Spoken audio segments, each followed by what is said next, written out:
Magandang umaga po sa ating lahat.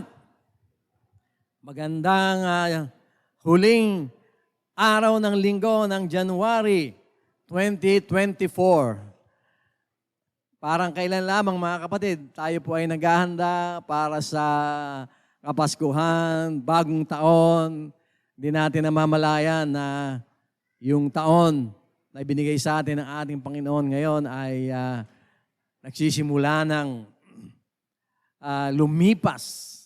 At nawa sa paglipas ng bawat araw at bawat oras ng ating buhay, ito po ay ating ma-dedicate sa Panginoon. At maging proseso po ang pagdaloy ng araw o ng oras sa ating buhay, proseso ito ng pagbabago. Kaya po tayo binibigyan ng Diyos ng araw, ng buhay sa bawat araw, ay para bigyan po tayo ng opportunity. Opportunity na magbago, mag-improve. At sa prosesong yon, nawa ay magtagumpay tayo sa ating pagiging mga Christ-like. Na makita sa ating buhay na tayo ay mga alagad talaga ni Kristo. Dahil nakikita sa atin ang ating Panginoon sa lahat ng pagbabago na nangyari sa atin. Sa buhay na ito, mga kapatid, lagi tayong nagdadalawang isip. Kung alin ang ating uunahin. Hindi po ba? Napakarami pong nangyayari sa ating buhay, nalilito na tayo kung minsan, at hindi na natin alam kung ano ang dapat na bigyan natin ng top priority. Kung alin ang ating second priority, yung order of priority natin, nagugulo na. Dahil kasi po ito ay binabalasan ng kaaway. Alam niyo naman po ang kaaway ay sugarol, mahilig sa baraha. Kaya maging yung ating order of priority ay binabalasan niya para tayo ay malito. Kaya nga mga kapatid, nakikita natin na kahit na dahil sa sistema ng ating edukasyon sa mundong ito ay nahuhubog ang ating mga isipan na unahin ang mga bagay ng mundo. Hindi po ba? At ginagawa nating pangalawa lamang sa ating order o priority ang Diyos. At madalas natatagpuan natin ang sarili natin sa ganitong kalalagayan. Sa marami, sa atin at sa mundong ito, kinukonsider natin ang material things na source ng ating buhay. At hindi ang Diyos ang siyang lumikha ng mga ito. Nalilibang tayo. Kapag tayo ay, as we work towards development at as we work for prosperity in this world, ay nalilimutan na natin kung ano-ano yung dapat nating bigyan ng pagpapahalaga. At marami pagkakataon ay nalilimutan na natin that everything that we have, every blessing that we ever had, and every success that we ever had in this world, ay galing po lahat sa Diyos. Gaano karami ang taong pagka nagtatagumpay na ay nalilimutan na ang Diyos. Kadalasan, ang mga tao ay inuuna ang blessing kaysa sa blessor. Na kapag nasimulan na nating makamtan ang mga blessing, ay nagmimistulan na itong mga Diyos-Diyosan natin. Kadalasan pa nga sa proseso ng kasiyahan at pagpapasalamat po natin sa tagumpay na bigay ng Diyos, ay inaabandona natin ang pananambahan. At ang iba pa nga ay nahuhulog sa mga walang kapararakang pagliliwaliw, kasiyahan, paglalasing, na di umano ginagawa nila dahil sila ay na-bless ni Lord. Nakakapagtaka na dahil po sa ginagawa ng kaaway sa atin ay madali tayong malito. Dumarating ang mga pagpapala ng Diyos, na-enjoy natin ito, and then we say to ourselves, masaya ako ngayon, nagtagumpay ako ngayon, I will celebrate. Kaya hindi muna ako mag-church sa Sunday kasi mag-celebrate ako dahil binless ako ni Lord. Kaya magliliwaliw muna ako to the point of sinning dahil binless sila ni Lord. Hindi masyadong maintindihan kasi nga dahil po ito sa gawa ng kaaway. Pero Itong taon na ito, ngayong 2024, ay binibigyan tayo ng Diyos ng bagong panimula, ng bagong pananaw para isaayos natin ang ating order of priority. Sino ba ang uunahin natin? Alin ba ang uunahin natin? Kung noong nakaraang taon ay medyo napapabayaan na natin ang pagbibigay ng priority kay Lord, ngayong 2024, mga kapatid, ay ayusin na natin ito. Dahil binigyan tayo ng Lord ng bagong taon, gamitin natin ito para sa layunin ng Diyos sa ating buhay. Bakit po? Dahil ang Diyos ng lahat ay inuuna sa lahat. Ang ating Diyos, mga kapatid, sa ayaw at sa gusto ng sanlibutan ay Diyos din nila. Hindi nga lang nila alam. Meron pa nga mga nagsasabi, pare-pareho naman yan eh. Yung Diyos ng Buddhist, yung Diyos ng Hindu, at iba-iba pang mga relihiyon, iisa lang yan. Huwag po tayo magkamali. Iisa lang ang God of the Bible. Hindi po pare-pareho yan. For all we know, baka pag tayo ay nandun na sa kalangitan, maunawaan din natin na itong mga tinatawag na mga Diyos-Diyos ng iba-ibang pananampalataya, lalo na pananampalatayang pagano. Maybe to our surprise, pagdating natin doon sa kaharian ng Diyos, we will understand na itong mga Diyos-Diyosa na ito ay totoong mga fallen angels. Hindi sila tunay na Diyos, pero sila ay mga fallen angels. Kaya isa lang po ang Diyos sa lahat at ito po ang ating Diyos, ang Diyos ng banal na kasulatan. At kung siya ang Diyos ng lahat, dapat inuuna siya sa lahat. At yan po ang title ng ating mensahe ngayong umaga. God of all, top priority of all. I suppose this Sunday, ang priority nating lahat na narito tayo ngayon ay ang Diyos. Tama po ba? Kasi hindi man tayo pupunta rito kung hindi kay Lord.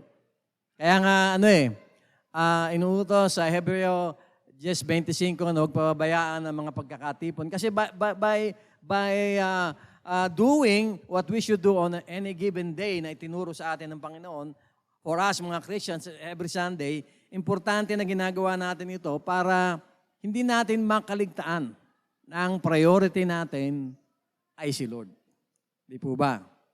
Kung tatanungin ko po kayo, alin ang unang araw ng isang linggo? Monday. Sino nagsasabing Monday? Taas po ang kamay. Unang araw ng isang linggo, Monday. Kaya nalulungkot ko pong sabihin sa inyo na mali po yun. Tignan niyo po ang kalendaryo. Tignan niyo po ang unang araw ng isang linggo. Sunday. Kailangan maintindihan natin yun. Bakit ba tayo pag Sunday sumasamba? Although, pwede naman tayo sumamba ng ibang araw. Darating ang time, pag tayo marami na, magkakaroon na tayo ng multiple services, multiple days of services because of the need. Pero, basically, sa Bible, pag binasa natin, ang mga Kristiyano ay nagkakatipon tuwing unang araw ng isang linggo. Ibig sabihin, priority si Lord. Sinisimula natin ang ating linggo sa pamamagitan ng pagsamba kay Lord. Kaya dapat manghinayang tayo kapag hindi natin nasamba si Lord ng unang araw ng isang linggo. Di po ba? Kasi mahalaga po ito. Ito ay nagpapakita na inuuna natin ang Diyos sa lahat. Sometimes meron po tayong mga struggle, meron tayong mga physical conditions, meron tayong iba't ibang dahilan, pero sa tulong ng Panginoon, katulad na nangyayari ngayong araw ng linggo, ay nandito po tayo. Kaya palakpakan po natin si Lord.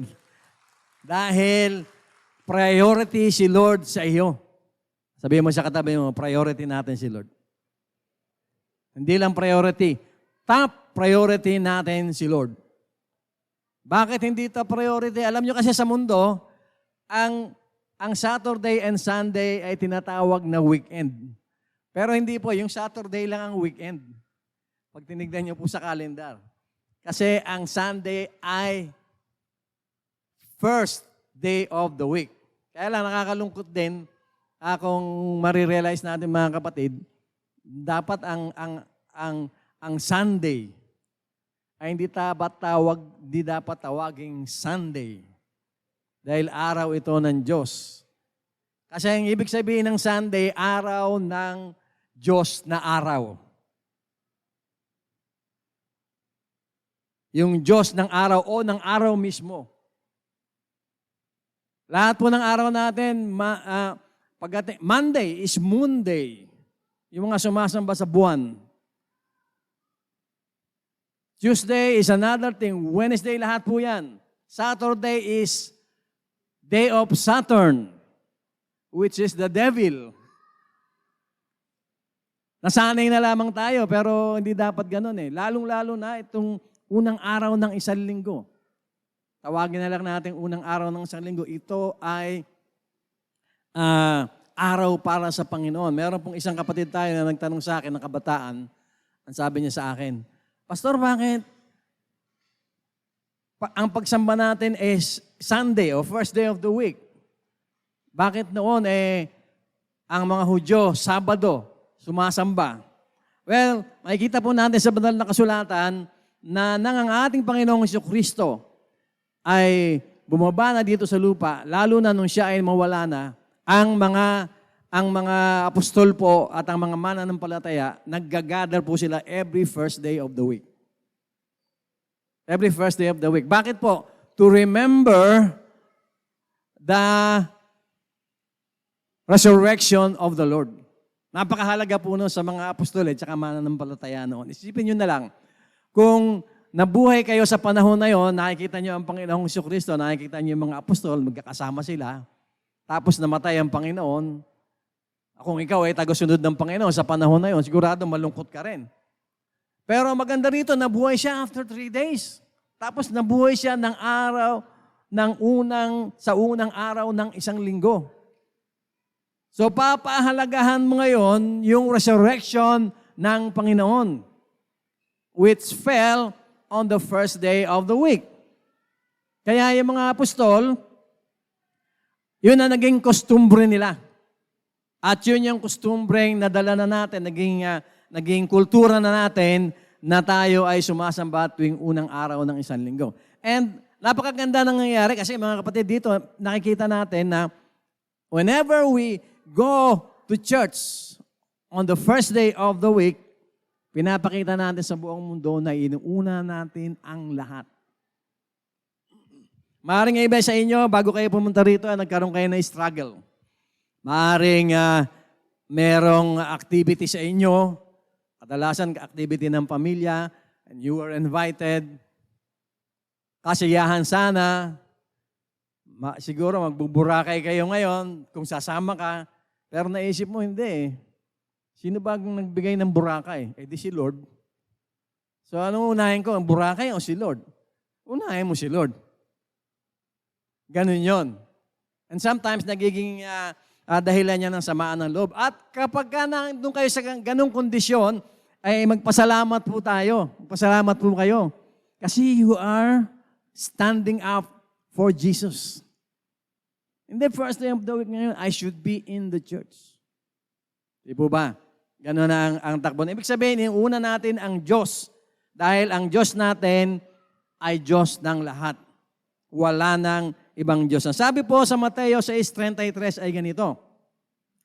Kaya unahin ninyo ang mapabilang sa kaharian ng Diyos at ang pagsunod sa kanyang kalooban at ibibigay niya ang lahat ng pangangailangan ninyo.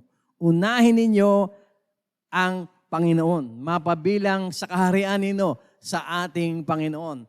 And if we are already there in the kingdom of God, patuloy na uunahin natin ang kalooban ng Panginoon. Uunahin natin ang Panginoon sa kanyang kalooban na tayo ay naglilingkod sa Kanya at sinasabi pa rito, sumusunod sa kanyang kalooban.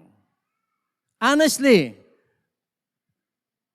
halimbawa, meron kayong lakad on a given Sunday, on the first day of the week. Kung tatanungin niyo si Lord, Lord, saan niyo ba ako pupuntahin? Doon sa lakad namin o sa church? Ano sa palagay niyo ang isasabihin ni Lord? Sabihin niya, mag-church ka. Meron tayong mga culturally na pinahalagahan natin kung minsan kahit na unang araw ng isang linggo na pwede naman nating ayusin. Pwede nating ayusin yun. Pero definitely, sinasabi ng banal na kasulatan, kailangan natin unahin ang Diyos sapagkat siya ang Diyos ng lahat. Siya ang dapat na unahin natin sa lahat. Paano po natin gagawin ito, mga kapatid? Una, mga kapatid, para mabigyan mo ng priority si Lord, top priority, in your order of priority, kailangan, mga kapatid, ipagkatiwala mo ang lahat sa Panginoon. Ipagkatiwala mo ang lahat sa Kanya. Kasi hindi ka susunod, hindi mo bibigyan ng priority ang isang tao na wala kang tiwala. Lalo na ang Diyos. Kung hindi mo siya pagtitiwalaan, hindi mo nga siya nakikita paano mo siya bibigyan ng priority? Ayan po ang challenge natin bilang mga material being, physical being, na kapag hindi natin nakikita, hindi natin pinapansin. Much less, hindi natin pinapahalagahan. Kaya nga tayo may church, kaya tayo may banal na kasulatan. Meron tayong mga activities. All of those na ginagawa natin para sa Panginoon ay para ilagay sa mga mata natin, sa isipan natin, sa puso natin, espiritu at kaluluwa natin na ang priority natin ay ang ating Diyos. At kailangan na, para magawa natin, we have to trust Him. For example, yung simpleng, sino ba ang uunahin ko? Sila o ang aking Diyos? Pag iniuna ko sila, hindi na priority sa akin si Lord. Pag hindi ko naman sila pinakisamahan, magagalit sila sa akin. Another question, ano ba ang gagawin ko kung magagalit sa akin ng tao pag inuna ko ang Panginoon? Uunahin ko pa rin ang Panginoon. Kasi priority mo siya Priority mo ang ating Diyos sapagkat siya ang Diyos ng lahat at sinasabi sa Biblia na dapat siyang unahin. So, paano po natin gagawin yung ipagkatiwala ang lahat sa Panginoon? Tinuturo po sa atin ng Biblia na kailangan, mga kapatid, for that to happen, unahin natin ang karunungan ng Diyos.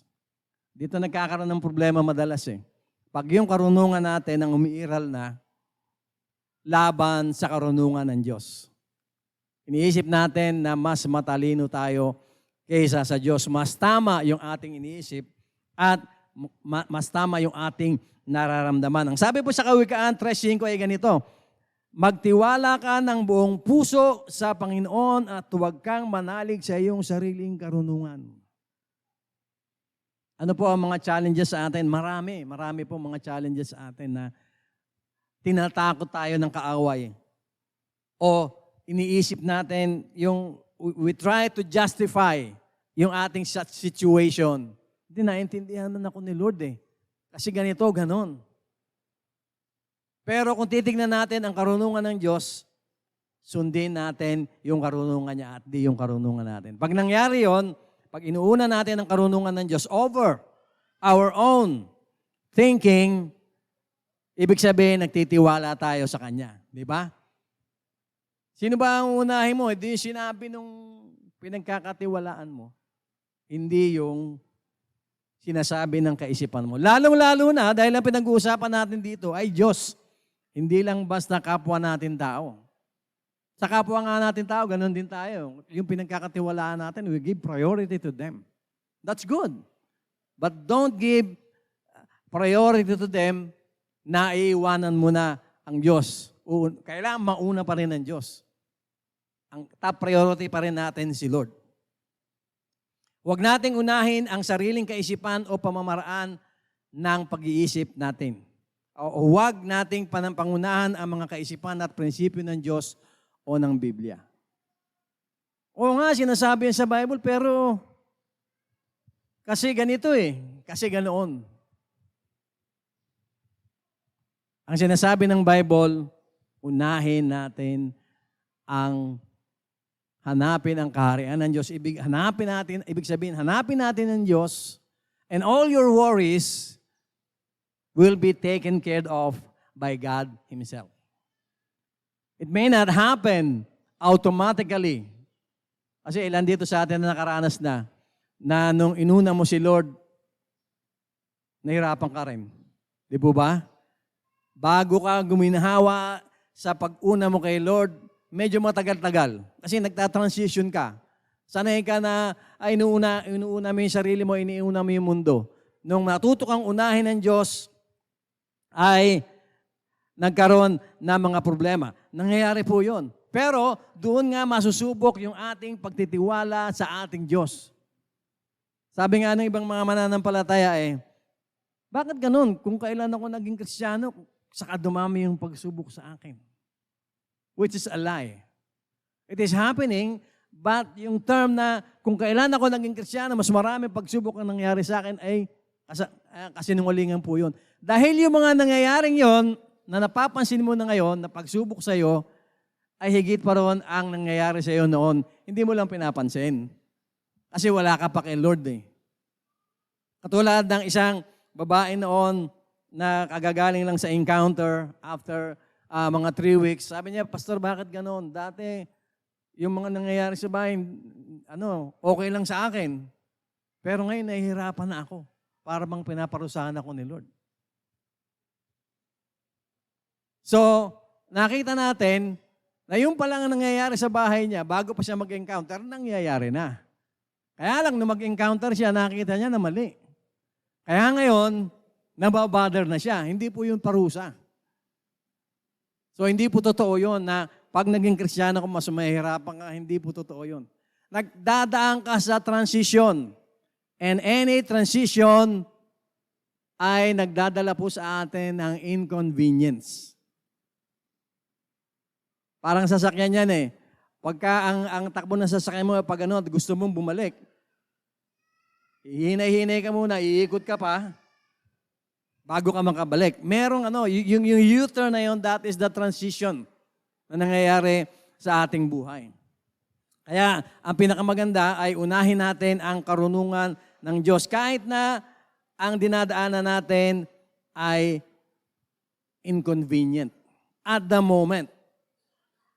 Huwag po nating pangunahan ang kaisipan at prinsipyo ng Biblia. Kung hindi, sundin natin ang prinsipyo ng Biblia sapagkat yon ang kalooban ng Diyos. Yun ang karunungan ng Diyos. Kilalanin natin, mga kapatid, ang superiority ng karunungan ng Diyos kaysa karunungan ng sanlibutan at lalong-lalo na kaysa sarili nating karunungan. Pagka ganon, ang tingin natin sa karunungan ng Diyos, we will be able to trust Him at pag siya ay pagbigyan natin ng tiwala natin, yung karunungan ng Diyos nauuna na natin. Tayo pong lahat ay nakakaranas ng mga pagkakataon, ng mga moments na mamimili tayo. Ano ba susundin ko, yung kalooban ng Diyos o yung sa akin? Ay, tanong mo sa sarili mo, sino ba mas marunong sa mundong ito? Si Lord o ako? O ang mga tao sa paligid ko? Si Lord. Kaya unahin mo yung karunungan niya. Pag inuuna mo yung karunungan niya, nalalagay mo lagi si Lord sa priority mo. Karunungan. Tinuturo din sa ating Panginoon, mga kapatid, na dapat nating unahin ang kalooban ng Diyos. Alam nyo, sa buhay natin, yung kalooban natin, malaking problema yan. Yung ating emosyon, yung ating damdamin. Kadalasan pagka emotionally, meron tayong problema, nakakalimutan na natin si Lord. At nalilimutan natin na ang ating Diyos ay meron ding kalooban. Dinidisregard na natin. I don't care kung ano ang maramdaman ng Diyos sa gagawin ko. I don't care kung siya ay umiyak dahil sa gagawin ko. Pero dahil ito ang sinasabi ng damdamin ko, gagawin ko. Hindi natin mabibigyan ng priority si Lord kung ang priority natin ang kalooban natin. dapat ang priority natin ay ang kalooban ng Diyos. Sabi po sa Mateo 6:25, kaya sinasabi ko sa inyo, huwag kayong mag-alala. Kalooban. Tungkol sa inyong buhay, kung ano ang inyong kakainin, iinumin, at susuotin, dahil kung binigyan kayo ng Diyos ng buhay, siguradong bibigyan din niya kayo ng pagkain at isusuot. Ginawang example dito yung basic needs natin na madalas nating ipag-alala. And over and above our basic needs ay marami tayong ipinag-aalala sa mundong ito. Kaya kung yung emosyon natin, kinakabahan tayo, natatakot tayo, umiibig tayo, masaya tayo, lahat yon dapat ipasailalim natin sa kalooban ng Diyos. Malulungkot ba si Lord?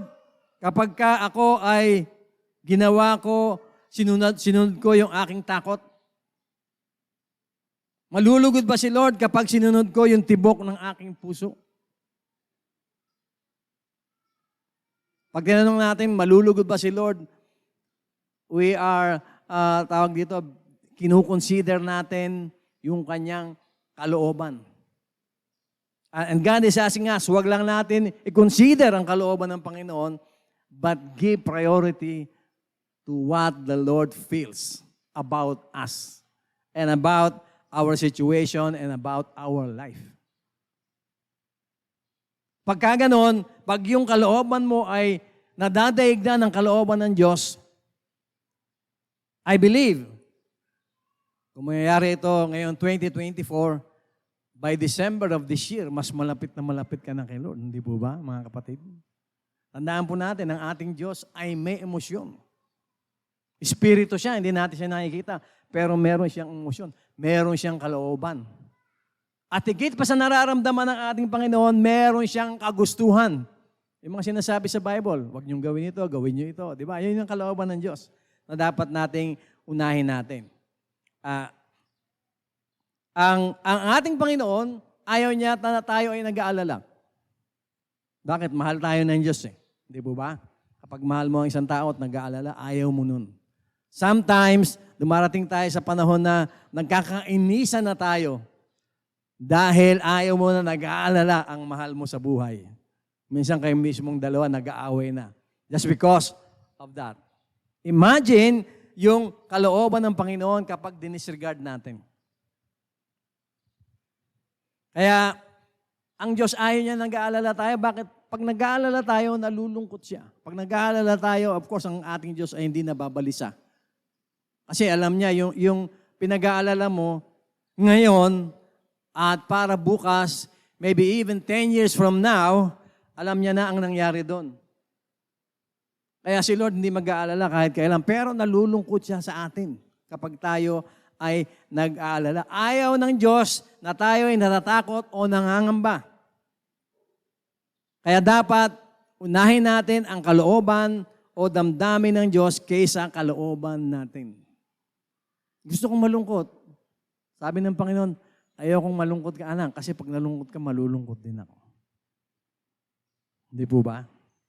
Dito natin makikita na lumalalim ang ating relationship sa ating Panginoon. Ito yung tinatawag po nating personal relationship with the Lord. Di ba, pag meron tayong personal relationship sa isang tao, pinapahalagaan natin yung kalooban niya. Hindi po ba? Kaya kung minsan sila mismo ginagamit ng kaaway para i-disregard natin yung kalooban ni Lord. Si Lord, dahil mahal niya tayo, ayaw niya na ang kalooban natin ay maging mabigat. At tayo naman, in return, we should recognize na hindi ako malulungkot kasi ayaw ni Lord na malungkot ako.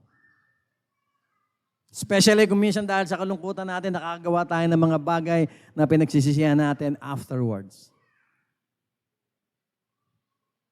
At pag nagsunod-sunod yung mga gawain natin na gano'n, eventually napapalayo tayo sa Panginoon, hindi na siya ang priority sa ating buhay. Hindi na natin iniisip na bigyan ng priority ang kanyang kalooban over our own feelings. Ganun po ang nangyayari. Tinuturo din sa ating mga kapatid na dapat nating unahin ang mga pamamaraan ng Diyos. If we are going to give top priority to our Lord, kailangan unahin natin ang mga pamamaraan niya. Ang sabi po sa Roma 8:28 ay ganito, alam natin na sa lahat ng bagay gumagawa ang Diyos para sa ikabubuti ng mga umiibig sa Kanya, na Kanyang tinawag ayon sa Kanyang layunin. May mga ginagawa ang Panginoon, meron siyang mga pamamaraan na ginagawa niya ayon sa Kanyang karunungan at yun ang dapat nating sundin. Huwag nating sabihin mga kapatid na luma na ang Biblia o iba na ang panahon ngayon. O kaya sabihin natin na hindi na applicable ang Bible sa ngayon. Dahil, mga kapatid, ang nilalaman ng Biblia ay pamamaraan ng Diyos. At ang ating Diyos ay hindi lumilipas. Ganon din ang Kanyang salita. Ang applicability ng salita ng Diyos noon at ngayon ay pareho lang. Hindi nababago yon. Bakit? Nabago na ba yung tao? Hindi naman, di ba? Yung tao noon, meron ding atay at balon-balunan. Tayo may atay at balon-balunan din. So anong kaibahan natin sa mga tao noon? Ang kasalanan na ginagawa ng mga tao noon, ginagawa rin natin ngayon. So bakit malalaos ang salita ng Diyos? Di ba mga kapatid? Bakit malalaos ang pamamaraan ng Diyos? Dapat bigyan natin ng priority sa buhay natin yun. Kung sinabi ng Diyos na sumamba ting unang araw ng isang linggo, gawin natin ito dahil pamamaraan ito ng Panginoon. Kung sinabi ng Biblia na lalaki at babae lamang ang magpapakasal, pamamaraan niya ng Diyos na dapat kilalanin at gawin. Hindi natin pwede baguhin yun. Kahit baligtarin niyo yung Bible, ituwad niyo yung Bible, ang sinasabi pa rin ng banal na kasulatan, nilikha ng Diyos sila na lalaki at babae. At sila yung magsasama bilang mag-asawa. Kung sinabi ng Diyos na mamuhay tayo ng may kabanalan, pamaraan ito ng Panginoon. At ito ang ating gawin. Huwag tayong magpadala sa hila ng economy, sa hila ng panahon. Kung di anuman ang nangyayari sa paligid natin, mamuhay pa rin tayo sa kabanalan. Bakit yun ang pamamaraan ni Lord? Hindi nagbabago yun.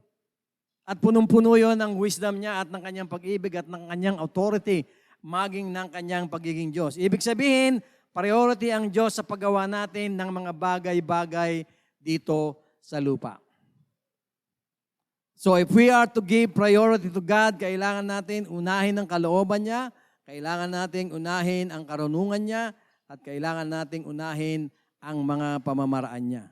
Siguro nagtataka tayo mga kapatid, o merong mga tao nagtataka, bakit ang hirap sundin ng Panginoon?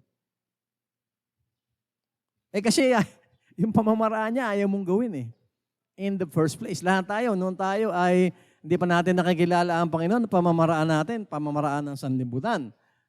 At kadalasan ay pamamaraan pa ng kaaway o ni Satanas ang ginagawa natin without even knowing na mali pala tayo. Alam natin, tama itong aking ginagawa. Only to find out later, nang mabasa mo yung Biblia, nang malaman mo ang katotohanan, ay mali pala. Ngayong nakilala mo na ang Diyos, nakita mo na meron siyang karunungan na dapat mong sundin, meron siyang pamamaraan na dapat mong sundin, na dapat mong unahin. So therefore, nagiging priority siya sa iyong buhay. Pangalawang malaking bagay na inaaral sa atin ng Panginoon ngayon para maging top priority siya sa ating buhay, ay pagsikapan natin ang mga bagay na makalangit. Ano po yung ginagawa natin ngayon? Bakit tayo nandito ngayon? Dahil ang nasa isip natin at puso natin ay bagay na makalangit. Di po ba? Maaring ang iba sa atin ay pinagtatawanan dahil andyan na naman si sister, andyan na naman si brother, pupunta na naman sa church, di ba? Andyan na naman yung aking bayaw, yung aking manuga, mag-church na naman. Yung mga ganon sinasabi. Samantalang tayo ay lalakad para magpakasya. Corny talaga yan. Tao na yan, di ba? Yung mga sinasabi sa atin. Bakit? Bakit natin ginagawa ito? Kasi pinagsisikapan po natin yung mga bagay na makalangit. Hindi natin mabibigyan ng priority si Lord kung hindi natin pagsisikapan ng mga bagay na makalangit. Sabi po mga kapatid sa Colossus 3:1-4 ay ganito, binuhay kayong muli kasama si Kristo, kaya sikapin ninyong makamtan ang mga bagay na nasa langit, kung saan naroon si Kristo na nakaupo sa kanan ng Diyos. Halimbawa, mag-church ka o attend ka ng temple group o attend ka ng activity ng church. Sabi ng kaibigan, bakit ka pupunta ron? Bakit kailangan mong pumunta ron? Tapos sabi mo sa kanya, kasi sinisikap kong makamtan ang mga bagay na nasa langit. Ano sasabihin ng best friend mo sa'yo? Anong sasabihin ng barkada mo?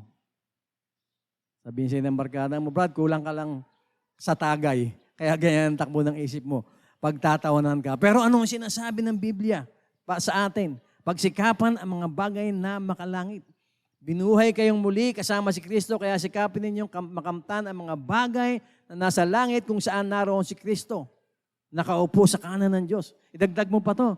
Kasi gusto kong makamtan yung mga bagay na nasa langit. Sabi ng kaibigan mo, bakit?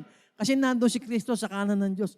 Aba, sabihin sa'yo ng kaibigan mo, Brad, mukhang may sakit ka ba? May lagnat ka ba? Tinatawag ka na ba ni Lord? Bakit ni-issue mo si Lord? Di ba yun nasasabihin nila?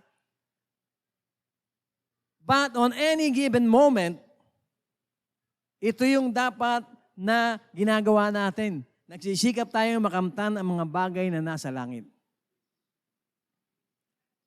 Ligtas na ang isang taong tumanggap kay Kristo bilang Panginoon at tagapagligtas sa kanyang puso. Bakit pa magsisikap? Kasi bukod sa pagpunta mo sa langit, may pangako si Lord. Meron pa siyang reward na ibibigay sa iyo. Imagine yourself, papasok ka sa gate ng langit, at pagpasok mo ron, may sumalubong sa iyo. Anong pangalan mo, Brad? Ito ang pangalan ko. Ako si Pedro, dito ka. Nakita mo yung warehouse na yun na malaki? Lahat ng laman nun sa iyo. Sabi mo, bakit? Kasi marami kang ginawa para sa Panginoon. Dahil nagsikap kang makamtan ang mga bagay na yan na inalok ng Panginoon. Na dapat nating pahalagahan. Di ba? Siguro sa isang magulang, napakahalaga nito. Yung nagregalo ka sa anak mo, tapos ayaw ng anak mo ng regalo. Matutuwa ka ba? Hindi ka matutuwa, di ba? Sabi mo sa anak mo, anak, may inihanda ako sa iyo na magandang future. Bumili na ako ng lote at bahay sa ganung lugar para sa iyo yun, pagdating ng edad na tama sa iyo. Sabihin siya ng anak mo, ay, Dad, bigay mo na lang sa iba yan. Hindi ako interesado dyan. Hindi matutuwa ang magulang. Lalo na ang ating Panginoon. Hindi natin dapat i-disregard. Sometimes, mas mabait pa tayo kay Lord Sometimes, mas righteous pa tayo kay Lord. Lord, hindi ko kailangan ng mga reward mo. Kailangan ko pagandahin nyo yung buhay ko dito sa lupa. Kakamali tayo pag sinabi natin yun.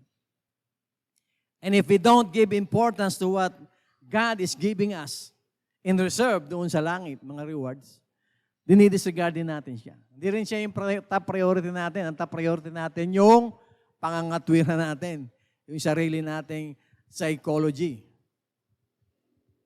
Samantalang, ang Diyos ay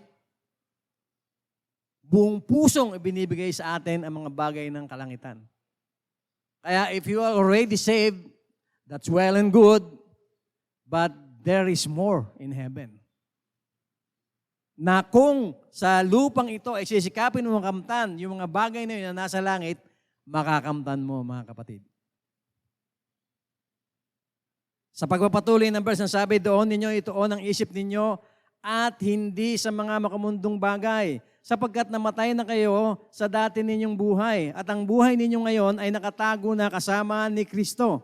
Si Kristo ang buhay ninyo, at kapag dumating na ang panahon na nahayag na siya, mahayag din kayo at makikibahagi sa kapangyarihan niya at karangalan. Ano po ang ibig sabihin sa atin dito, mga kapatid, na mga verses na ito? Sinasabi niya na pangarapin natin ang mga bagay na eternal. Pangarapan natin, mga kapatid. Sabi po sa Colossus 3:1, yung binasa natin kanina, binuhay kayong muli kasama si Kristo, kaya sikapin ninyong makamtan ang mga bagay na nasa langit. Pangarapin po natin ang mga bagay na eternal. I suppose, kaya kayo narito ngayon, kung hindi man malinaw sa inyo, somehow, meron kayong bagay na eternal na inaasahan. Di po ba? Maaaring hindi lang kayo sure. Ngayon, sinusure sa atin ng Panginoon. Na yung dahilan kung bakit ka naririto ngayon ay dahil ito ay isa sa mga pagsisikap mo para makamtan ang mga bagay ng langit. Lagi mong itanong sa iyong sarili, kapatid, ako ba ay nabubuhay ng ayon sa eternal na buhay na gusto ng Diyos para sa akin? Nabubuhay ba ako bilang isang eternal person? Kasi tayo ay eternal person. Dahil yung ating kaluluwa at spirito, hindi po yan nawawala. Itong katawan natin, napapalitan niya ng heavenly body. Pero yung spirito na natin kaluluwa ay eternal po yan. Kaya dapat, nabubuhay tayo na merong eternal mindset. Tinitignan mo yung sarili mo, am I living according to the eternity that God has given me? Anong ibig sabihin nun? Kung ikaw ay meron pangako ng eternal life na tiyak na mangyayari, dapat sa kilos mo nakikita, kakaiba yung tao na yun. Anong meron yun? May eternity siya sa kanyang puso. Dapat mong malaman na bilang isang tao na ikaw ay eternal being. Kaya hindi ka tao lang. Ikaw ay tao na merong eternity. You were made for eternity. Bakit po mahalaga yun? Kasi yan ang binubura ng kaaway. Huwag mo isipin yung eternity. Sabi nga nung isang kantang narinig ko na, magparty ka na magparty as if it is the end of the world. Ano ibig sabihin nun? Wala namang eternity. Bakit ka magpapakadisiplina sa buhay mo? Bakit ka magpapakatino sa buhay mo? Wala namang eternity. Yun ang sabi ng kaaway. But as far as we are concerned, being children of God, we should understand that we are eternal beings. At dapat nating ilagay sa isip natin yan. And we should act accordingly. Yung kilos po ng isang eternal being at ng being na tawag dito, nakalista na sa damnation ay magkaiba. Yung eternal being, maka-Diyos ang kilos. Yung doomed for damnation, maka-demonyo ang pagkilos. Kaya nga po, ang church natin, we are sensitive. Maski sa mga maliliit na bagay, kayo po ay aming ina-advise. Kasi, we know for sure that we are eternal beings. Alam namin yon. That's why kung meron kayong ginagawa na hindi attuned to being an eternal person, tinatawag po namin ang pansin ninyo. Kasi yun ang gusto ng Diyos eh. Na isipin natin ang mga bagay na eternal. Tanong mo rin sa sarili mo, pinapahalagahan ko ba ang mga bagay ng kalangitan? O hindi ko man lamang ito iniisip sa buong maghapon? Pag iniisip mo ba ang buhay na walang hanggan at pagkabuhay na muli ay naaaliw ka ba? O nakukornihan ka? Pinapangarap mo ba ito, ang buhay na walang hanggan, kahit ikaw ay gising? Naranasan niyo ba mga kapatid yun, yung gising ka, hindi ka naman natutulog? Sabi mo, ang ganda siguro dun sa kalangitan. Dapat meron tayong ganong kalooban na naaaliw tayo sa mga bagay ng kalangitan. Natandaan ko doon yung mga kapatid kaming lalaki. Kami po ay nakatira noon sa isang chapel. Pag natutulog kami, sa pulpito kami natutulog. Nag-uusap pa yan, nagkakwentuhan kami tatlo magkakapatid at pinag-uusapan namin, gaano kaya kahaba yung walang hanggan? Nakangiti kami habang nag-uusap kami. Sabi naman sa akin ng isang kaibigan namin, Brad, okay yan sa inyo, pero pag sa bahay namin pinag-usapan niya, sabihin sa'yo ng mga tao, baliw ka. Kasi yung mga ganyang bagay, hindi dapat iniisip ng tao yan. Mali. Yung mga bagay na eternal ay dapat iniisip ng tao. Sabi pa nga mga kapatid, sa verse 2, doon ninyo itoon ang isip nyo at hindi sa mga makamundong bagay. Ano sinasabi ng mundo? Chill ka lang, Brad. Mag-happy-happy tayo, kalimutan mo muna si Lord. Di ba? I remember yung ilang mga kabataan natin noon na, of course, upon advice of the church, meron sila mga disciplines. Sabi sa kanila ng mga kaibigan nila, kalimutan mo na yan, Lord. Wala naman dito si pastor eh. Hindi ka naman nakikita ni pastor. Di ba? Yun ang sinasabi nila. Pero hindi tayo ganon, mga kapatid. Tinutuon natin ang isip natin sa mga bagay ng kalangitan. At ang sabi pa sa verse 3, sapagkat namatay na kayo at dati ninyong buhay, sa dati ninyong buhay at ang buhay niyo ngayon ay nakatago, nakasama ni Kristo. For you have died and your life is hidden with Christ in God. Kaya niyo bang i-imagine niyo mga kapatid na yung buhay ninyo ay nakatago sa Panginoon? Anong ibig sabihin kapag tinatago? Pinapahalagahan. Binibigyan ng importansya. Tinago ng yung buhay mo ay tinago ng ang ating Panginoong Jesucristo at pagkatapos ay tumabi ang ating Panginoong Jesucristo sa kanan ng Diyos na hawak-hawak ang kanyang dibdib. Yung buhay mo nasa kamay niya, tinatago niya.